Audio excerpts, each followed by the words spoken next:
Assalamu alaikum dear students. Welcome to our YouTube channel Civil Engineering Department CED Engineering Academy. So dear students, we have started Mechanics of Solids one lecture series. We have created a playlist for it. So in today's video of sharing stress, we will solve the book problem 118. The statement of the problem is a 200 millimeter diameter pulley is prevented from rotating relative to a 60 diameter shaft by a 70 millimeter long key. As shown in figure, if a torque 2.2 kilonewton into meter is applied to a shaft, determine the weight of allowable stress. Determine the weight if the allowable shearing stress in the key is 60 megapascal.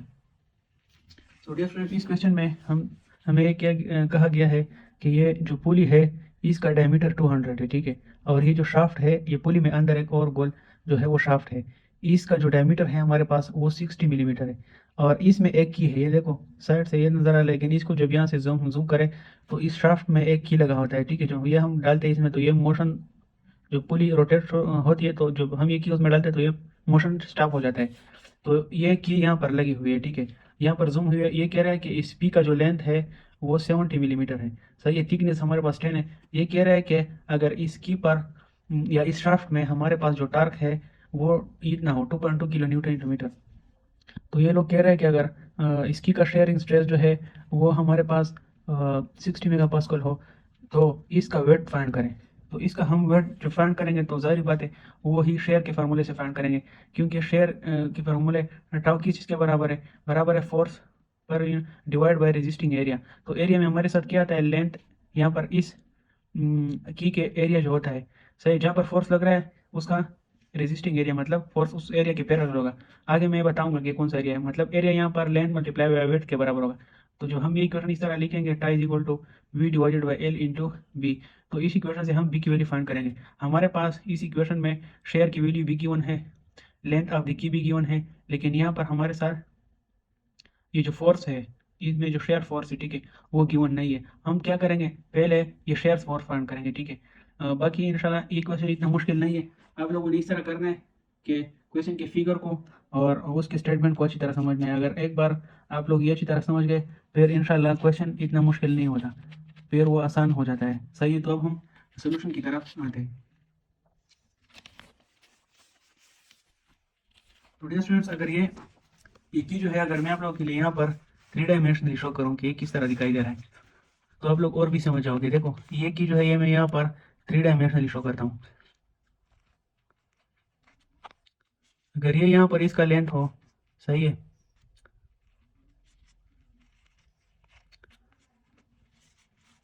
तो यहाँ पर हमारे साथ इस तरफ torque लग रहा है, ठीक है, इस तरफ टार्क लग रहा है, मतलब इस पर जो अप्लाइड फोर्स होगा वो इस डायरेक्शन में होगा, अप्लाइड फोर्स, सही है। और शेयरिंग फोर्स तो अप्लाइड फोर्स के स्ट्रेस जो होता है यहाँ पर वो क्या कहाँ पर होता है, वो तो resisting to the applied force होता है, मतलब इसके डायरेक्शन में अपोजिट होगा, लेकिन मैग्नीट्यूड इस फोर्स के बराबर होगा। तो हम शेयर फोर्स इस तरह शो करेंगे और अप्लाइड फोर्स इस तरह। तो यहाँ पर हमारे साथ यूनिफॉर्मली डिस्ट्रीब्यूटेड फोर्स अप्लाई होता है इस एरिया पर, और इसके बरअक्स, सही है, इस तरफ हमारे साथ क्या होता है, अगर ये मैं इस साइड से शो करूँ इस तरह एरिया, ठीक है, वो दूसरे साइड से अगर मैं आप लोगों को शो करूँ, ये की है, सही है, लेकिन मैंने लेफ्ट साइड से, ये राइट साइड से, ये लेफ्ट साइड से, तो शेयर फोर्स हमारे साथ यहाँ पर लगेगा, सही है, इस साइड पे, और अप्लाइड फोर्स हमारे साथ इस साइड पे लगेगा।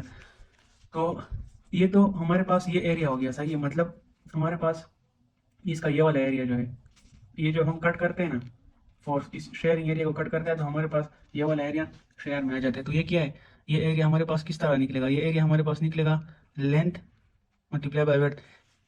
इस शेयरिंग जो है ना, ये शेयरिंग फोर्स जो लग रहा है इसमें रेजिस्टिंग एरिया ये वाला नहीं है, ठीक है, इसमें कंफ्यूज नहीं होना है।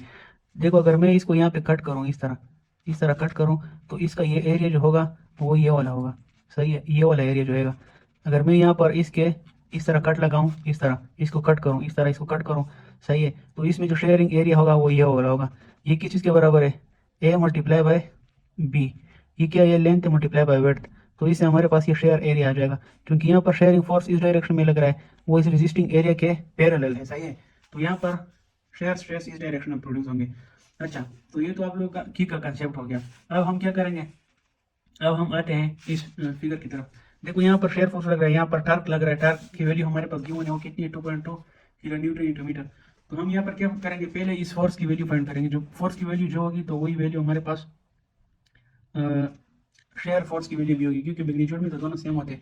तो हम यहाँ पर इस फोर्स की वैल्यू इक्विलिब्रियम की इक्वेशन से भी फाइंड कर सकते हैं, ठीक है, और टार्क के फार्मूले से भी फाइंड कर सकते हैं। तो आप लोग की मर्जी है जहाँ से फाइंड करते हो। मैं आप लोगों को है टार्क के फार्मूले से करता हूँ। देखो टार्क का फार्मूला है, सही है, tau is equal to R cross F. तो यहाँ पर हमारे पास टार्क कितना है, वो हमारे पास है 2.2 किलो की जगह मैं क्या लिखूंगा, 10⁶ न्यूटन इंटू मीटर, सही है, इज इक्वल टू आर। यहाँ पर हमारे साथ आर कितना है, मोमेंट आर्म की बात हो रही है। देखो ये टार्क इस तरह प्रोड्यूस हो रहा है, तो इसका मोमेंट आर्म जो है वो ये होगा, इसका डायमीटर, डायमीटर जो है उसका रेडियस होगा, क्योंकि ये शाफ्ट तो इस के इर्द गिर्द घूम रहा है ना, यहाँ पर इस एक्सिस के इर्द गिर्द। तो हमारे पास ये इसका मोमेंट आर्म होगा, जो कि इस डायमीटर का 60 mm, शाफ्ट के डायमीटर का हाफ होगा, जो कि रेडियस के बराबर, तो वो 30 mm होगा, सही है, 30 mm। Pair multiply cross F है, पेयर मल्टीप्लाई बाय फोर्स, सही है, 30 mm के बराबर होगा। पेयर मल्टीप्लाई बाय फोर्स, यहाँ पर फोर्स हमारे पास जो है वो शेयर फोर्स भी लिख सकते हैं, एफ भी लिख सकते हैं, वो हमारे पास कितना है वो फाइंड करना है, हम ये फाइंड नहीं है। तो हम क्या करेंगे, फोर्स इज इक्वल टू इस वैल्यू को 30 पे डिवाइड करेंगे। तो इस वैल्यू को जब हम 30 पे डिवाइड करते हैं तो हमारे साथ एक वैल्यू आएगी, मैं कैलकुलेटर के जरिए करता हूँ, हमारे साथ ये वैल्यू आ गई 73333.3। तो अगर हम इसको, क्योंकि ये न्यूटन इंटू मीटर है, अगर मैं इसका वो रिड्यूस करूँ, इसका अगर मैं इस तरह करूँ कि इसको, ये न्यूटन में आ गया हमारे पास, क्योंकि वैल्यू बहुत बड़ी है, इसको मैं 1000 पे डिवाइड करता हूँ तो ये हमारे साथ किलो न्यूटन में चेंज हो जाएगी। ये फोर्स हमारे पास है 73.33, सही है, 73.33 किलो न्यूटन। तो ये हमारे पास इस तरह चेंज हो गई।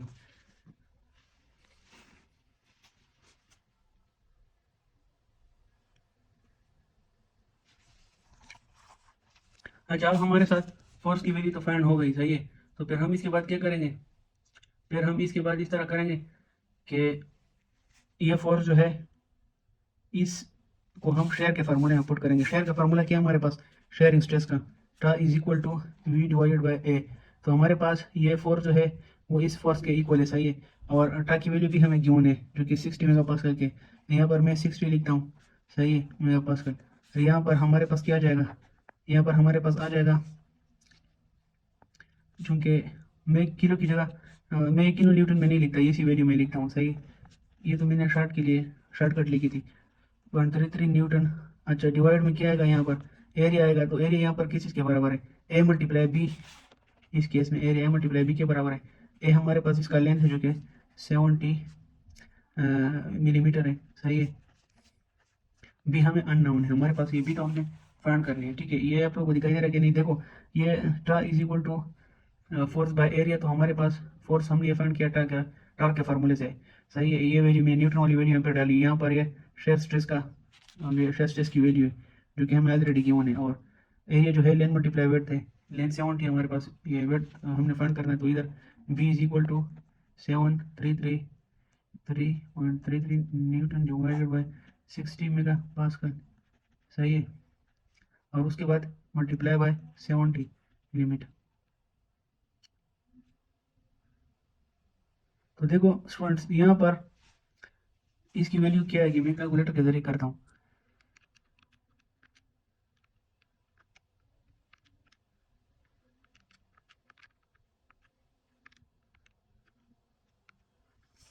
यहाँ पर हमारे साथ बी की वैल्यू आ गई, बी इज इक्वल टू 17.46। अब डियर स्टूडेंट्स, आप लोगों ने ये भी देखना है कि मैंने इसके साथ कौन सा यूनिट लिखना है। पहले तो हमारे साथ इस गिवन डाटा से ही पता चलता है कि हमारे पास मिलीमीटर में, तो इसके साथ मिलीमीटर लिखेंगे। लेकिन अगर आपको फिर भी आप फाइंड करना चाहते हैं तो यहाँ पर देखो मेगा पास्कल जो है वो हमारे पास बराबर होता है न्यूटन पर मिलीमीटर स्क्वायर, सही है, ये हमारे पास इस चीज़ के बराबर है। और देखो जब मैं ये यूनिट में यहाँ पर लिखता हूँ, यूनिट की कैलकुलेशन में यहाँ पर ऊपर क्या हमारे पास न्यूटन है, नीचे हमारे पास न्यूटन पर मिलीमीटर स्क्वायर है, सही है। ये 60 के साथ है, ये इस फोर्स के साथ न्यूटन है, हमारे पास यहाँ पर mm है। तो ये mm और ये एक कट जाएगा, न्यूटन न्यूटन से कट जाएगा, ये डबल डिविजन में मिलीमीटर ऊपर चला जाएगा, तो इसके साथ हमारे पास मिलीमीटर आ जाएगा, क्योंकि ये इसका आंसर है। ठीक है, तो ये था इसका सलूशन, जो कि बहुत ही इजी तरीके से मैंने आप लोगों को समझाया। अगर फिर भी आप लोगों को समझ नहीं आई हो, तो कोई कन्फ्यूजन हो, तो आप लोग कमेंट बॉक्स में कह सकते हो। इंशाल्लाह फिर मिलते हैं नेक्स्ट वीडियो में। तब तक के लिए खुदा हाफिज़।